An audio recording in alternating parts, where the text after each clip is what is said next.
Hey guys, welcome back to the Better Project. On this episode, we have Luke Della, current Ron Massey coach for the Windsor Wolves. We dive into his rugby league career as a player, now coach. We also talk about the impact COVID-19 is having on the game from juniors all the way up to the NRL. Hope you guys enjoy. If you do enjoy, please like, share, and subscribe. I'd really appreciate it. It helps me to build the channel. Cheers, guys. Cheers for coming on, man. No worries. I'm looking forward to it. You want to quickly introduce yourself, upbringing, what you do for work? Yeah, mate. Luke Della's my name. 35 years old. Probably look 45, but yeah, 35. Originally from Brisbane. Grew up in a town called Beenleigh, which is sort of in between the Gold Coast and Brisbane. Sort of spent 30 years of my life there. Moved here in 2016 out of Sydney, where I've had the same sort of job the whole way along, as working with fasteners in the construction industry as a sales rep and business development manager around that, and pretty much, obviously how we got connected. Rugby league, sort of been doing that since I was a young fella in Queensland, and right through to now still, as you know. Yeah. Who did you play for, and what was the highest grade you ended up playing? I played growing up. Started off at my junior club, Beenleigh. Sort of played there. Most of my juniors also with the club Eden's Learning, and then through senior footy played Gold Coast A grade, played in Ipswich A grade, which is a little bit different to Sydney A grade. Sort of you can go from you go straight from local A grade to Queensland Cup up there, so the equivalent of New South Wales Cup. So that's the sort of grade I was playing. So played for Southport Tigers, played for Springfield Panthers in the Ipswich A grade. So yeah, that's sort of the levels I got to as a player. Just sort of, mate, to be honest, that's probably why I've enjoyed coaching, because I probably wasn't as committed as a player, and now sort of it's the opposite the way around. So know what to sort of look for in a player these days. Yeah, so A grade is like equivalent to Ron Massey here? It would be on the Gold Coast, so same sort of level as that. Obviously getting paid and salary caps and all that type of stuff around it. So yeah, that's sort of the level I sort of played a fair bit of. Played for Southport, played for Runaway Bay on the Gold Coast, and then obviously Ipswich in the Ipswich League for Springfield Panthers, and we were lucky enough to win a couple of comps with there. So it was good. Did you have any aspirations to go to NRL, or were you just playing for fun? I guess like every kid, you sort of want to, if that pans out that way. Like as I said, mate, I probably wasn't committed enough as a player. Like not saying I was the best footballer in the world, but I had enough talent that if I probably worked hard enough, I may have been a chance to give myself an opportunity. But yeah, just obviously aspired to. But yeah, the way it turns out, you just sort of you find things along the way that sort of not necessarily distract you, but you might draw a bit more of your interest towards as well. But yeah, look, definitely aspired to be, but probably didn't take it serious enough. What would you say was your greatest memory playing? I've got a couple of different ones for different reasons. I was lucky enough, my dad passed away, but I was lucky enough to have him as one of my first coaches. So obviously now you look back, I don't remember a lot about the games and the trainings and that sort of stuff, but just obviously that's a great memory. But probably as a player, winning the 2013 grand final with the Southport Tigers. We had a pretty fair side, and 2012 when I first started there was guys at the club like Preston Campbell, Kenny Edwards, Kingy Aquala, Pete Norman, guys that have played it, in NRL system. So it's pretty good. We had a good bunch of guys. So probably winning a comp around there and just being a part of that club at the same time. And being able to play with some of my best mates, like Craig Chapman and Scotty Mulligan and those kind of guys was pretty cool as well, mate, growing up. So yeah. Was there any player or coach that had a massive impact on you, and why was that? Yeah, probably in terms of a player, I don't know, players not overly, not the fact that I just probably, as I said, I didn't take it probably serious enough at times. But as a coach, I was lucky enough to have a couple of really good coaches. I had a guy at Springfield named Matthew Gordon. His nickname's Noddy. Just sort of a little bit more old school, very smart footy head, but like sort of more a working sort of coach. And, he rubbed off really well and the boys really respected him. And then I had another one up on the Gold Coast named Darren Ireland, who was probably sort of taught me more about footy in the couple of seasons I had him than I ever knew before. Like, you think you know footy and then he takes you to another level. So, yeah, mate, probably Darren Ireland's probably the best coach we ever had. Yeah, he played a fair bit of reserve grade, and I'm not sure. I think he may have played a couple of games NRL for the Bulldogs. So, but he moved up to the Gold Coast, and but yeah, terrific coach. Definitely some of the stuff that I coach today, I've got from him, and some of the philosophies and that type of thing around it. So, how did you find yourself getting into coaching? I had a pretty bad break in my leg.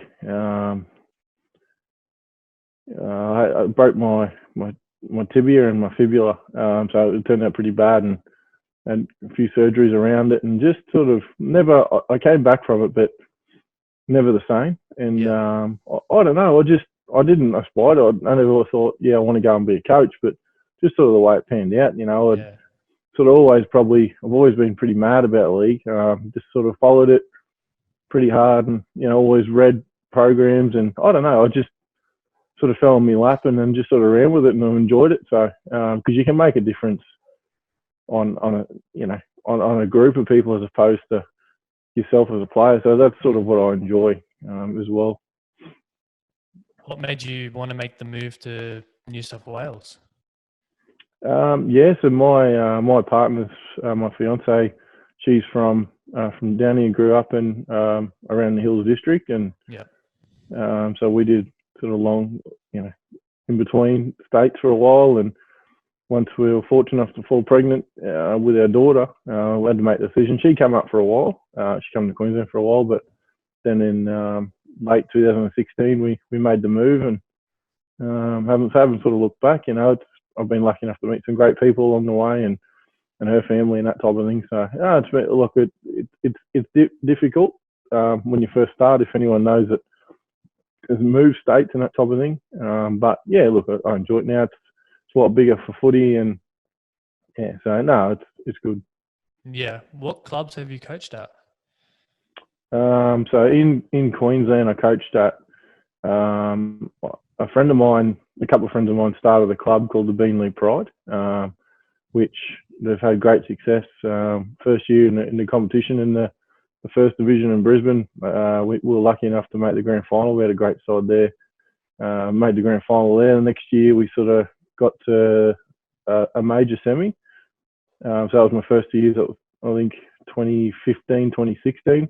Always helped out at a couple of other clubs before that, but as a proper coach myself, up there, and then moved to Sydney late 2016. And again, just fortunate enough, got here, and fell straight into a job in the Parramatta A grade with Rouse Hill Rhinos, who at the time, had some coaches there like Nathan Hindmarsh, Brad Arthur, Nathan Kalis. So it was a pretty well-known club. So I was lucky enough to coach at a club that's so young, and it's in its history has got a lot of success. So I went from there, and then from there, another coach at the club at the time, Dan Hutton, was working with the North Sydney Bears, and got sort of talking to him, and ended up at the North Sydney Bears, coaching Harold Matts with the junior reps, and so that was 2018, so 2017 summer into 2018 season, and from there sort of progressed from Harold Matts, and then went into I was on the staff at St Mary's Ron Massey Cup in 2018. Head coach Brad Drew, had Luke Swain there as well as the Sydney Shield coach. So terrific coaches, guys that have played at the highest level. So again, just sitting there being a sponge next to them up in the coach's box, doing some video, cutting some video up for the players, and so did that for 2018. End of 2018, sort of with the link with St Mary's and Penrith, wound up at Penrith with the junior reps with the Laurie Daly SG Ball Cup system. So ended up as an assistant coach there, running the attack. So quite enjoyed that. So that sort of finished. Junior reps don't go for all that long. For people who don't know, junior reps only goes for sort of you start training about November and you finish up by about April or May, depending on how far you go in the competition. And it's then only an 8-week comp, isn't it? yeah, so you have 8 rounds. I think there's 9 rounds actually. Everyone gets a bye in 8 games, and then you have your semis if you make the top 8. So it's sort of it's pretty full on because you got a lot of the best. And being in Penrith, Penrith sort of got a great nursery for rugby A lot of league, and the players to Panthers pick from. yeah, and make terrific young players too. You've seen some of the guys that come through at Penrith now. I mean, you see them playing in a row, and it's no surprise. Seeing them, you're getting to work with the best, and guys at the club like you had Phil Gould, you had Ivan Cleary, coming down through. Guy Missio was a state league coach. Peter Wallace was on the staff. Then you come down to, Ben Harden, who was coaching the 20s at the time, is the academy coach. He'll coach NRL for sure. So you get to learn off those sorts of coach. Oh, outstanding. He's a great player too. So I think injury crippled him as well. But guys like that, like you're getting to learn off and be around. And so from there, mate, sort of that finished up in sort of April or May in 2019, and I didn't really have anything sort of planned. So because those sort of things you don't know how long they're going to go for. And I end up helping. That's how I ended up running into you, mate, and meeting you at Brothers. I helped a good mate of mine, the Castley family out, Bobby Castley. He's coaching his son in the under 17s. So I took that on, coached their under 17s there, and then sort of was asked to go and help with the Massey and Shield and Ron Massey Cup at Brothers, and same sort of thing, mate. Video and sort of doing a few stats and that sort of thing throughout the year, and then just as of this year, head coach of 2020 at Windsor Wolves, so at Ron Massey Cup. So For sort of just game. unfortunately, but so just like each year, like there's been a few different clubs there, but the probably the best part about it has been just the progression each time. Starting at A grade, going to Harold Matts, then through to SG Ball, Ron Massey as an assistant, Ron Massey as a head coach. So I've been lucky enough to be able to progress each time. So but I mean, you learn, and then like as you know, then this year, mate, been fortunate enough to coach and bring you over to the club. We've got some great stuff there too. So it's been a nice transition into being a head coach, and unluckily we got cut short this year, just due to the coronavirus and everything like that. So but we got to go to Fiji, which was pretty cool. First ever team to go to Fiji, first ever club game in the Ron Massey Cup outside of Australia, outside of Sydney. It was pretty cool to be the coach of that. So What's your driving factor in being a coach? As I said earlier on, sort of just fell into it. But now, look, I had a lot of enjoyment out of doing the junior rep stuff. You got kids that are like at their top level in their age group in their district that they're driven as well. So they've got talent and they're driven. So I found it very enjoyable. So if you coach your Harold Matts, you ideally want to start getting them ready for SG Ball. If you're coaching SG Ball, you want to start getting them ready for 20. So the development side of it, I really enjoy. Which even at Massey and Shield level now, like you got guys that are coming in the Shield, 19, 20. You're trying to get them ready to play Massey. You got guys playing Massey. You want to try and progress them in the New South Wales Cup. So it doesn't really change for me. Like I enjoy it. It's just now you get to use a bit more sort of technical and probably a bit more advanced sort of gameplay now with these older and sort of a bit smarter and guys that have come through those systems. So look, that sort of drives me to be able to try and push as many guys, to answer your question, to push as many guys through to the next stage of their career if that's where they want to go, or and even the guys that don't, even the guys that just come down and are happy playing that level, you want to keep them happy, give them a good environment. If there's guys that have come out of top grades, played plenty of higher league than I've played, then you want to try and keep them happy. And the best way that I feel to do that is to progress the players around them so they're still enjoying turning up all the time to play with those guys. Mm-hmm. What do you think is your biggest achievement as a coach? I'm coaching at the highest level of coach at the moment. So Ron Massey Cup was pretty it's pretty good to be able to get an opportunity at this level, especially at a club like Windsor. Windsor's been it's been around since 1912, a great club with a lot of history. For those that don't know, was a reserve grade to Penrith Panthers for a long time. So the Windsor Wolves were in the New South Wales Cup or the Jim Beam Cup as well. Through to Massey, and then always had about 30 junior teams. So to be able to not just coach at this level, but in that competition, coach that level of competition at a club like that, that's pretty cool. And also probably when I first got down here, been able to coach at North Sydney Bears. So when I was a kid, I'm a Knights supporter, a big Knights supporter, but as a kid I had a bit of a soft spot for the Bears, and Greg Florime was sort of one of my favourite players growing up. So to be able to work with him was probably two different sorts of achievements, but that was one that I really enjoyed as well. Yeah. How did you think Windsor were going to go this year? I thought we had a pretty good preseason, good players. I thought we were going to do all right. Yeah, look, I agree with you, mate. I mean, the Massey only got to play 2 trials, which our first game against Burwood, we went down to 4 tries on 1. But that was our first game, as you know, our first go back in the competition for 4 years. So we started from scratch again. So against a side like Burwood, who's got a strong link to Newtown and Cronulla Sharks, I mean, we didn't disgrace ourselves by any means. Which obviously first game together, we could have got better. You knowing yourself, but being able to play in the game, we were sort of well below where we ended up sort of by the time we finished up. But then our second trial against a team that's been up and around the top 4 in Guildford, and it was a physical game, and it was a draw. We drew it. Well, we could have won it, but I won't mention any names. But someone in particular missed one from right in front to sort of get us home there. But look, mate, and then Fiji, it's hard to sort of say. Like, we were in front, we had opportunity to put the game away and win it, but it just, I'm not going to use any excuses, but when you got injuries, it always hurts, especially early in the year. And the fact that we went to Fiji, we didn't have our link with the West Tigers. We weren't able to get anyone back because, having to travel to Fiji and the timelines around it and everything like that. So, look, we put ourselves in a position to win that game. We didn't. But it just shows, like, Dan Jackson done a great job with the Sydney Shield preparing them as well. The Sydney Shield was undefeated all through the trials. I mean, so that might be a bit of a guide as to where we're going. If our, Sydney Shield, was going undefeated sort of through the trials, I think as a club we're looking at a pretty big year, I think. Yeah, I was excited for this year. Even like round 1, we did well in Shield. We only lost by 1 try or something. Yeah, it was good. I enjoyed it.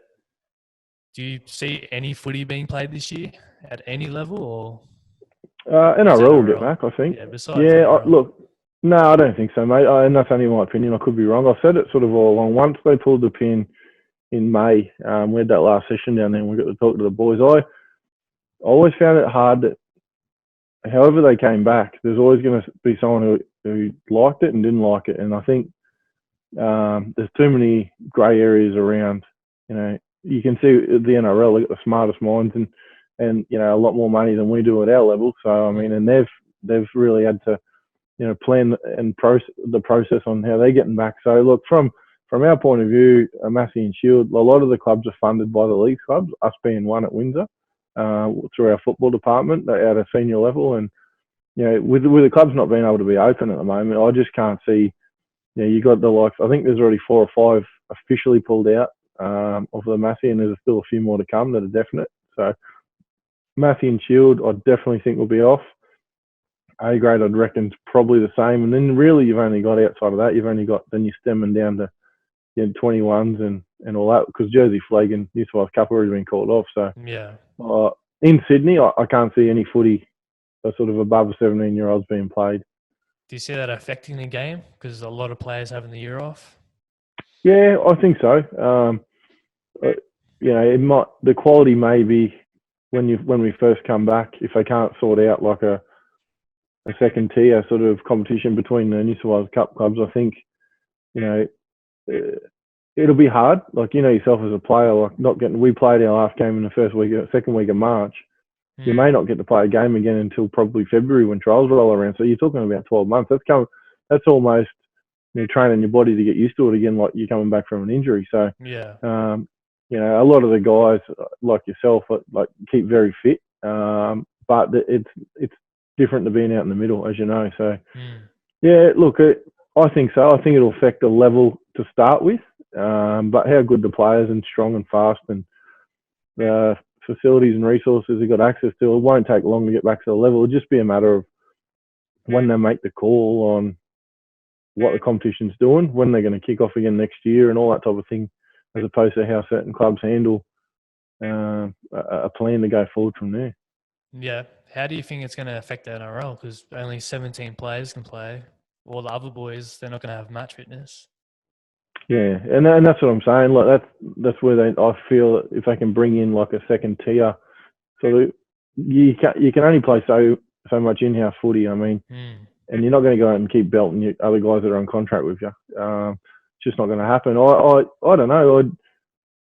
I think it's going to be 18 with the concussion sub who will be named each week. But I think it'll be tough. Like especially for someone like say someone doesn't get an opportunity for 6 weeks, and he's going to come in. He may play the Roosters or Melbourne. Like guys that are playing for Australia and New Zealand and Samoa and all the countries that are playing Test footy or Origin footy. Playing against those level of guys, it's never easy anyway. But you're playing them sort of match fit and into the season. Yeah, look, I think it'll be tough. Like I don't necessarily think the level of NRL will drop. I think certain teams will be further exposed than they already are. Yeah, like the Warriors, they're already hit with injuries. Yeah, look, you really feel for them. Like they've made a lot of sacrifices already to be in Australia for a start, let alone getting any footy going. But I see this afternoon NRL's approved to, which I think is very good, to have players on a loan system that aren't playing. So I'm not sure how that'll exactly work, but I'd imagine maybe clubs would nominate 2 or 3 players that won't be definite NRL players every week, but maybe in that top 30 or in that top 32 as development players that Warriors have got access to. So if they one week say Nick Bitar goes down, they need a winger or a centre. They've got someone that can come in from another club. So I don't know, maybe the 16 clubs pool, say 2 players each, and they've got an extra 30 to pick from. I'm not too sure, but it's definitely good that they'll be able to be able to have some access to some other players, other clubs. And it's good for the players too, because they're not getting an opportunity. At the end of the day, like a lot of guys that want to play and be loyal to their club, but mate, if you got an opportunity to go and play New South Wales Cup or NRL for another club, I'm sure you would. And it's just the way it is. Yeah, I heard in regards to second tier comp, they'll be merging some of the teams so they can at least have like game time. So like Dragons, Manly, the players that don't play that week will play in like a team, like a conference kind of thing. So at least they're playing games. Yeah, I heard similar, mate. I'm not sure how true it is. I think they're looking at 25-minute halves for some leftover players. But, I mean, that's good probably from a fitness point of view and a bit of the physicality of it. But I don't know, like cohesion and things like that. There's going to be guys all over the place. So I'm not too sure how pretty it'll be. But, I mean, it's certainly going to be better for guys that when they do get that opportunity to go out and play NRL this year, that they've got a little bit under their belt. But yeah, I'm not too sure, mate. Any footy's good footy, especially if you're on contract and you're wanting to play and you're training hard for what goal, So it'd be good for them to get some games, yeah. Yeah, it's good that footy's back. A lot of players will get a lot of opportunities this year. Yeah, definitely, especially for the Warriors and the Titans. I feel like 2 clubs that I'm not bagging them, but they've struggled the last few years. I think it's a real opportunity for being, growing up in Southeast Queensland. There's a lot of good junior guys up there. When I was playing as a young kid, Tanner Boyd running around, 13, 14-year-old now. He's made his NRL debut.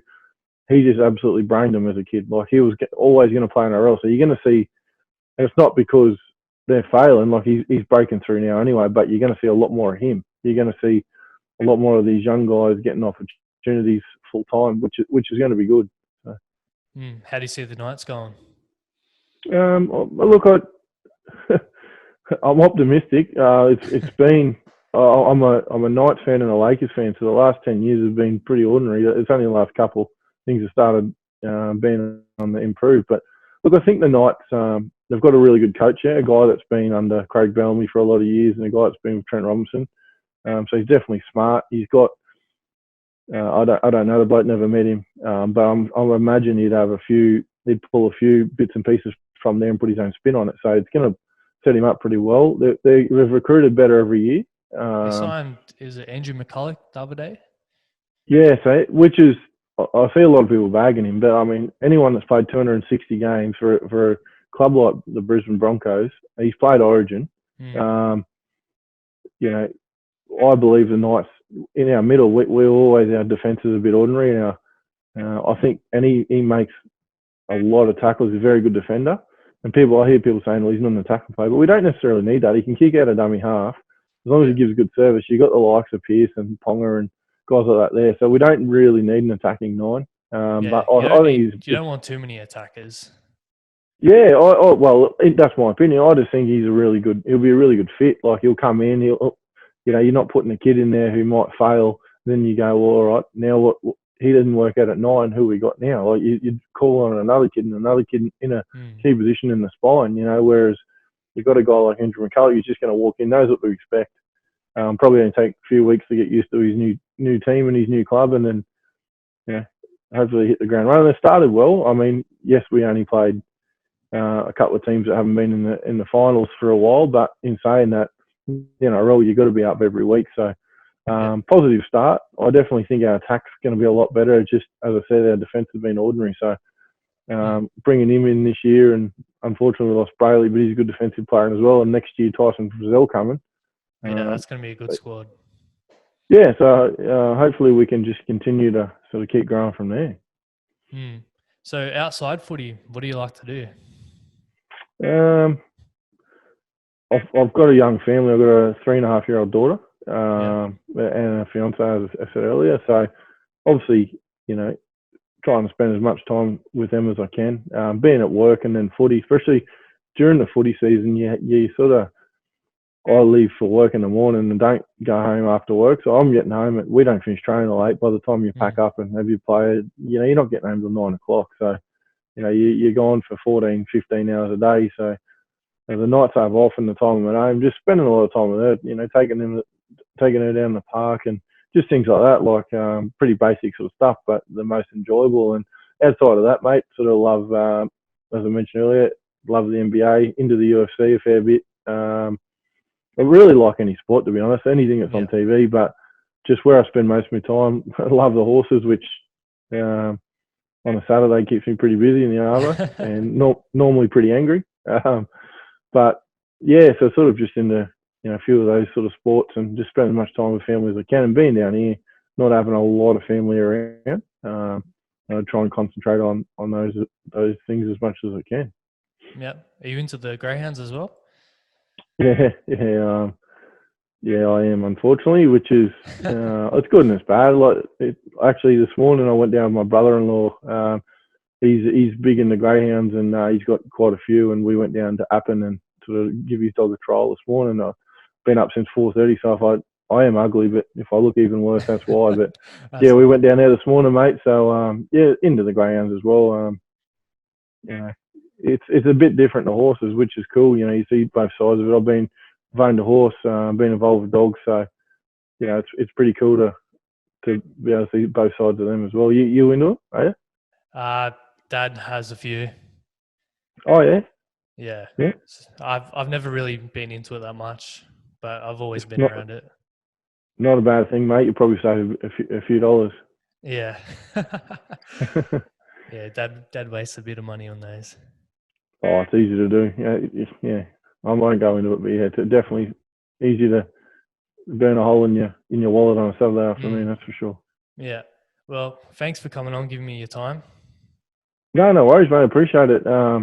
And for anyone listening, Nick, what he's doing for Nick, he's a shy and sort of quiet and very polite young man. So, mate, when we sort of spoke about coming on, I was actually, very happy about it. To see, like, I've only known you, the last couple of years, but mate, to see where you come from as a young man and a footballer to now, like, going out of your side of your comfort zone and how hard you've worked to give yourself an opportunity in footy. I think it's great what you're doing here on the podcast, and it's great what you're doing with your sport. So yeah, mate, very happy and honoured that you asked me to come on. Thanks, I really appreciate that. No worries at all, mate. Hope to see you next year at Windsor. Are you planning to come back? Oh, look, mate.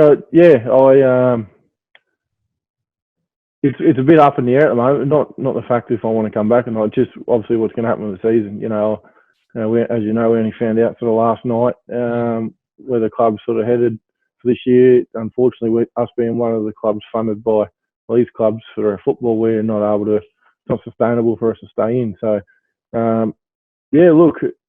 Ideally, you want to stay at a club and start building, especially because we started from scratch. Having to spend a fair bit of time on getting 60 players together for both squads, and just getting things in behind the scenes and a lot of work that you put in. You don't sort of want to come and do it for a year. So yeah, look, hopefully the club's interested in having me back, and I definitely want to be there again. That's for sure, mate. So yeah, that's the plan. Hopefully. Yeah. Well, I hope to see you back. I really enjoyed being coached by you. Really enjoyed the preseason, and I'll be planning on coming back myself. Mate, look, and that's what you just said. Then is the reason why you do coach. You asked me earlier, sort of what drives you. That like knowing that guys enjoy it, or whether they enjoy it, or they feel like they're getting something out of it, or they've learnt something new. Like I was lucky enough that a few boys did come up and said they've learnt something, or they've enjoyed it, or they've got something out of it. So that alone, if you can progress one player or feel that you're doing a job for a player, then I'll keep doing it until I don't get that out of it anymore. Yeah. Well, thank you very much, man. No worries, mate. Soon. Sounds good. When this is all over, mate, we'll have to go and have a few beers or a coffee or some lunch or something. Yeah, we will do, mate. Cheers, mate. No worries, mate. Cheers, mate. Bye.